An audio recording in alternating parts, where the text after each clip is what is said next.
الحمد لله رب العالمين، والصلاة والسلام على أطهر خلق الله أجمعين سيدنا محمد صلى الله عليه وسلم. طبتم وطاب لقاؤكم وتبوأتم من جنة الله منزلا.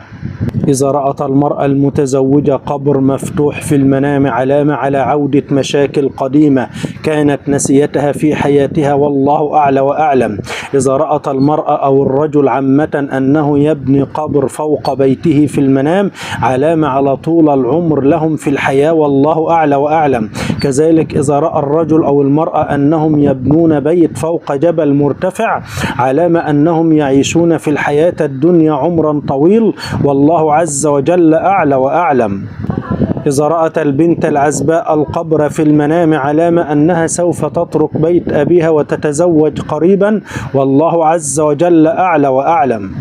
إذا رأت البنت العزباء أنها تزور المقابر علامة على ذكريات سيئة لها في الحياة، والله عز وجل أعلى وأعلم. إذا رأت البنت العزباء أنها تخرج من القبر علامة على خروجها من علاقة سيئة، والله أعلى وأعلم. إذا رأى الشخص أن الأمطار تمطر فوق المقابر علامة على الرحمة الذين ينالها أهل القبور، والله عز وجل أعلى وأعلم. إذا رأى الشخص أنه يقضي حاجته فوق المقابر في المنام علامة أن هذا الشخص متكبر على الناس ويستعلي عليهم في الحياة، والله عز وجل أعلى وأعلم. إذا رأى الشخص أنه يزين قبره في المنام بالرخام علامة أنه يعمل بدع كثيرة في الحياة، والله عز وجل أعلى وأعلم. ردم القبر في المنام علامة على طول العمر لصاحب الرؤيا، والله عز وجل أعلى وأعلم.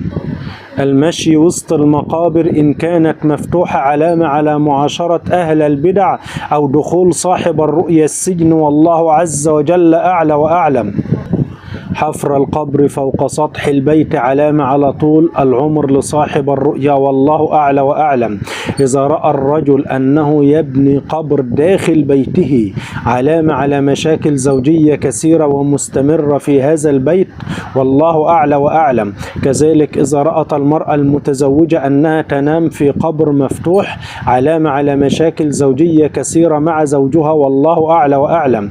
إذا رأت البنت العزباء أنها تخرج من قبر مفتوح علامة على خروجها من تجربة سيئة في الحياة، والله عز وجل أعلى وأعلم. قال النبي صلى الله عليه وسلم: من قرأ آية الكرسي بعد كل صلاة مكتوبة لم يمنعه من دخول الجنة إلا أن يموت أو الموت. الحديث صحيح عند الإمام النسائي والإمام أبو داود.